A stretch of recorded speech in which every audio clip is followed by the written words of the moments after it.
Hello everyone, welcome back. दोस्तों, आज हम बात करेंगे बायोगैस के बारे में। तो किस तरीके से माइक्रोब्स यानी कि जो छोटे छोटे ऑर्गेनिजम्स हैं वो बायोगैस यानी कि गोबर गैस की प्रोडक्शन में हेल्प करते हैं। ठीक है, हमारा जो टॉपिक है वो है microbes in the production of biogas. Production of biogas. तो बेसिकली बायोगैस है क्या? हमने इसको गोबर गैस का नाम क्यों दिया? तो देखिए, बायोगैस एक ग्रुप ऑफ गैसेस है या मिक्सचर ऑफ गैसेस है और most of these gases are inflammable, है ना। इसीलिए ये एक बहुत ही अच्छा सोर्स ऑफ एनर्जी है जिसको यूज किया जाता है हाउस होल्ड पर्पसेस के लिए। जो भी हाउस होल्ड एक्टिविटीज हम परफॉर्म करते हैं, क्योंकि फ्यूल के लिए या फिर एनर्जी के लिए ये एक बहुत ही अच्छा सोर्स होता है। और मैंने बोला कि जो बायोगैस है it is a mixture of gases. तो इसमें कौन कौन सी गैसेस प्रेजेंट होगी? तो जब लास्ट वीडियो में हमने सीवेज ट्रीटमेंट प्लांट डिस्कस किया था तब भी मैंने आपको बताया था कि एनएरोबिक डाइजेस्टर में कुछ बैक्टीरिया प्रेजेंट होते हैं जो कि मीथेन गैस को, हाइड्रोजन सल्फाइड और CO2 गैस को प्रोड्यूस करेंगे। तो यहाँ पर जो मीथेन गैस है वो एक मेजर कंपोनेंट होती है बायोगैस का, जो कि लगभग 70 से 75% के अमाउंट में होगी। इसके साथ साथ मैंने H2S यानी कि हाइड्रोजन सल्फाइड आपको बताया था, CO2 गैस हो सकती है एंड ऑल्सो हाइड्रोजन गैस, है ना। तो ये कुछ कंपोनेंट्स होते हैं बायोगैस का, जिसमें से जो मेजर कंपोनेंट है वो मीथेन गैस होती है। क्लियर है? मैंने ये नहीं बोला कि कंप्लीटली मीथेन गैस ही बायोगैस है। हम इसीलिए ऐसा बोलते हैं क्योंकि सबसे ज्यादा मात्रा में मीथेन गैस ही प्रेजेंट होती है बायोगैस के कंपोनेंट्स। क्लियर हो गया? कहां से आएगी ये मीथेन गैस, ये बायोगैस? मैंने अभी नाम लिया था एनएरोबिक। कुछ एनएरोबिक माइक्रोब्स होते हैं जो कि रिस्पॉन्सिबल है लार्ज अमाउंट में इन गैसेस को प्रोड्यूस करने के लिए। अगर आपको याद हो तो हमने फर्मेंटेशन पढ़ा था जिसमें ब्रेड और बियर की फर्मेंटेशन हो रही थी, लार्ज अमाउंट में CO2 को प्रोड्यूस किया जा रहा था। तो उसी तरीके से जैसे यीस्ट फर्मेंटेशन कर रहा था और लार्ज अमाउंट में इथेनॉल और CO2 को बना रहा था, बिल्कुल वैसे ही यहाँ पर भी कुछ एनारोबिक माइक्रोब्स होंगे, जैसे कि कलेक्टिवली हम उनको मिथेनोजेंस कहते हैं। कलेक्टिवली मिथेनोजेंस बोलेंगे। और इसी का एक एग्जांपल है मिथेनोबैक्टीरियम। मिथेनोबैक्टीरियम, ठीक है ना।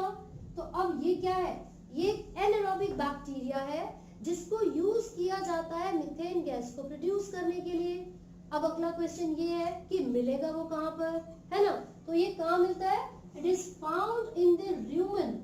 रूमेन का मतलब है this is a part of stomach. Part of stomach. तो कहां पर मिलेगा? This is found in the rumen of cattle. अब कैटल कौन होते हैं? जो भी एनिमल्स हैं जो ग्रेजर्स होते हैं, है ना, काउ बफेलो वगैरह। तो उनके रूमेन में, कैटल के रूमेन में मिलने वाला जो बैक्टीरिया है वो मिथेनोबैक्टीरियम है, या फिर हम उनको मिथेनोजेंस भी कहते हैं। अब क्वेश्चन ये है कि मिथेनोजेंस करते क्या है उनके कैटल के रूमेन में जाके? वो क्या करेंगे? जितना भी सेल्यूलोजिक कंटेंट होता है ये उसको डाइजेस्ट करेंगे, साथ ही साथ न्यूट्रिटिव वैल्यूज को इंक्रीज करवाते हैं कैटल के अंदर। तो इनका एक फंक्शन हो गया कि उनकी डाइजेशन में हेल्प करते हैं, digestion of cellulose, right.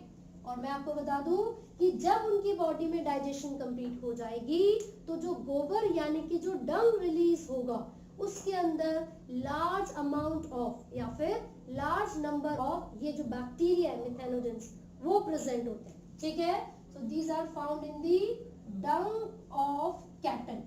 Dang of cattle.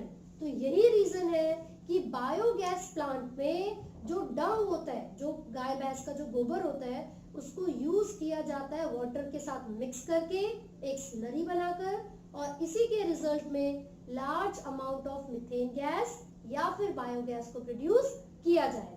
Clear है? अब बायोगैस प्लांट बनेगा कैसे, उसका डायग्राम कैसे होता है? तो देखिए, यहाँ पर एक स्लरी बना के हम, स्लरी, स्लरी का मतलब क्या है? Dung and water, mixture of dung and water, ये यहाँ पर प्रेजेंट होगा and there will be an outlet और पाइप जो कि डायरेक्टली इस स्लरी को पहुंचा देता है एक डाइजेस्टर में। कहां पर पहुंचा दिया? This is the digester. मैं आपको बता दूं ये एक एनारोबिक डाइजेस्टर होगा, ठीक है। फिर यहाँ पर भी एक पाइप जैसा स्ट्रक्चर होता है, यहाँ पर ये जितना भी वेस्ट बचेगा सब स्टोर कर लिया जाएगा and then gas chamber present होगा यहाँ पर, it will be like this, clear है। और साथ ही साथ यहाँ से एक आउटलेट निकलता है जिसको हम गैस आउटलेट बोलेंगे। This is the gas outlet, यहाँ पर स्लज आ जाएगा and this is the digester जहां पर एनारोबिक बैक्टीरिया की ग्रोथ होती है। अब देखिए कैसे। सबसे पहली चीज, जो डंग और वाटर का मिक्सचर था यानी कि जो स्लरी हमने प्रिपेयर की थी, हमने उस स्लरी को इस एनारोबिक डाइजेस्टर के अंदर पहुंचाया और जितना ज्यादा हम इस चैम्बर को कंप्रेस करते रहेंगे धीरे धीरे माइक्रोब की एक्टिविटीज की वजह से, जो anaerobic microbes and aerobic microbes इसके अंदर प्रेजेंट है वो अपनी एक्टिविटी परफॉर्म करेंगे और उनकी एक्टिविटी के रिजल्ट में methane gas, CO2 gas etcetera ये सारी गैसेस प्रोड्यूस होंगी and these gases will be directly कहां पर ट्रांसपोर्ट कर दी जाएंगी? To the house of the people. ऐसा क्यों? क्योंकि मैंने बोला ये एनर्जी का एक बहुत अच्छा सोर्स है और ये इन्फ्लेमेबल गैसेस होती हैं, तो फ्यूल की तरह इनको यूज किया जाता है। क्लियर हो गया। साथ ही साथ विलेज के अंदर हमने ये बायोगैस प्लांट की बात की थी, ऐसा इसलिए क्योंकि वहां पर कैटल बहुत ज्यादा होती है, अलग अलग पर्पस के लिए यूज करते हैं, तो जो उनका गोबर है यानी कि जो उनका डंग है उसकी अमाउंट भी बहुत ज्यादा होगी। और ये जो डाइजेस्टर है लगभग 10 से 15 फीट गहरा बनता है, डीप पिट में बनाया जाता है ना। और ये जो भी एनारोबिक एक्टिविटीज चलेंगी उसी के रिजल्ट में सारे के सारे जो गैसेस है वो प्रोड्यूस हो जाती हैं।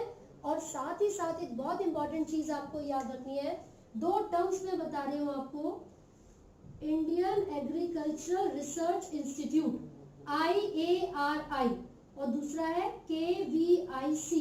पहले हम ये लिख लेते हैं, इंडियन एग्रीकल्चरल रिसर्च इंस्टीट्यूट। ये क्या है? बेसिकली ये एक ऑर्गेनाइजेशन, ठीक है। And the another organisation is Khadi and village commission, Khadi and village commission. तो ये कमीशन और ये जो इंस्टीट्यूट है इन दोनों ने मिलकर स्टेप उठाया था कि बायोगैस की प्रोडक्शन को इंक्रीज किया जाएगा।